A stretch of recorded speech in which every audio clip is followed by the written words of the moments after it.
हम सबके साथ और सबके सामने इस बात को एक्सेप्ट करते हैं कि हम बहुत खुशकिस्मत हैं कि हमें इतनी सारी खुशियां मिली। भाई हम तो सिर्फ 2 थे, हैं? धीरे धीरे तुम सब लोग आ गए और हमारी खुशियों की दुनिया जो है वो और बढ़ गई। डैड, आप कुछ कहना चाहते थे? हाँ, कहना तो चाहते थे, लेकिन कहने से पहले हम कुछ पूछना भी चाहते। तो पूछिए ना डैड।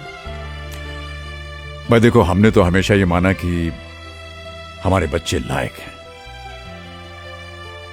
लेकिन हम ये जानना चाहते हैं कि हमारे बच्चे अपने मम्मी पापा को लायक समझते हैं या नहीं। डैड आप भी ना बस। डैड शायद इस दुनिया में कोई ऐसा हो जिसके माँ बाप आप दोनों से अच्छे हों। डैड हम बेहद लकी हैं डैड, जो हमें आप जैसे लविंग और केयरिंग पेरेंट्स मिले। Thank you, thank you.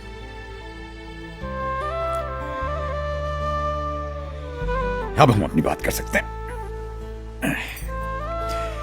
बात मुख्तसर सी है। देखो,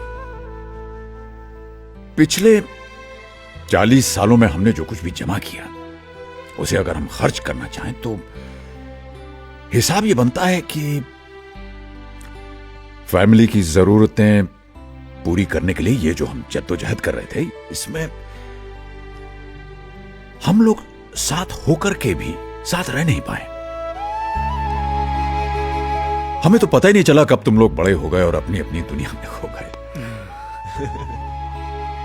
और ये जो साथ रहने की खुशी थी, ये हमारे लिए छोटे छोटे पलों में बंद कर रह गई। और इन छोटे छोटे पलों का हम तो बस इंतजार ही करते रहते थे कि कब हम लोग साथ मिलेंगे, साथ होंगे। लेकिन अब हम रिटायर हो गए और हमें फुर्सत मिल गई। तो अब हम ये चाहते हैं कि इन 40 सालों का जो घाटा है ये पूरा किया जाए।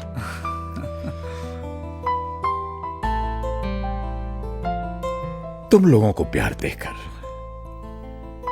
तुम लोगों का प्यार पाकर, तुम लोगों के साथ रहकर अब तक हम तुम्हारे बहुत सारे फैसले जीवन के करते आए, लेकिन अब हम चाहते हैं कि तुम लोग हमारी जिंदगी का फैसला करो।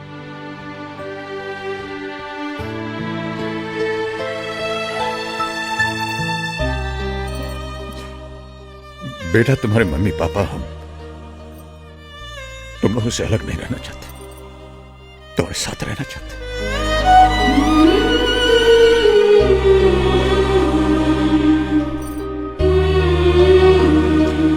अब तुम लोग ये डिसाइड करो कि कब, कहां और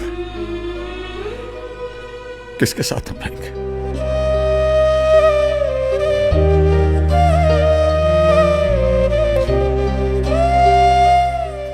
बस इतना ही कहना था।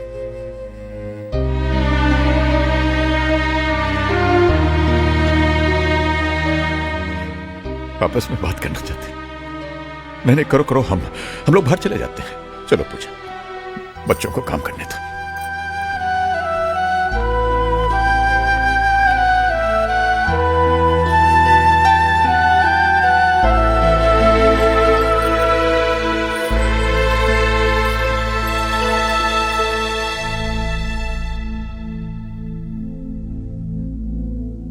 क्या? अरे इस तरह से मेरी तरफ क्या देख रहे हो? हम दोनों तो पहले से ही परेशान हैं। एक बड़े शहर में इतनी महंगाई में रहना तुम लोग तो जानते हो ना। और 3-4 साल में बेटी की शादी होने वाली है, उसका क्या होगा? वाकई इट्स जस्ट नॉट पॉसिबल। भैया मैं तो डेफिनेटली मॉम डैड को अपने साथ ले जाता, लेकिन हीना भी काम पे जाती है और फिर।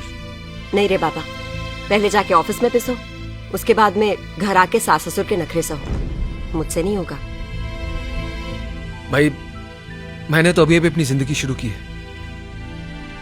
वैसे भी मेरी हालत बदली है। हर 11 महीने में मुझे घर बदलना पड़ रहा है।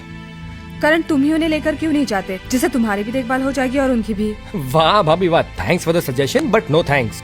मैं खुद को नहीं संभाल सकता, उन दोनों को कैसे संभालूंगा? ये बच्चों ने बड़ी देर लगा दी अपना फैसला सुनाने में। जरूर उन लोगों में झगड़ा हो रहा होगा कि कौन पहले हमें अपने घर ले जाएगा। हाँ, ये हो सकता है।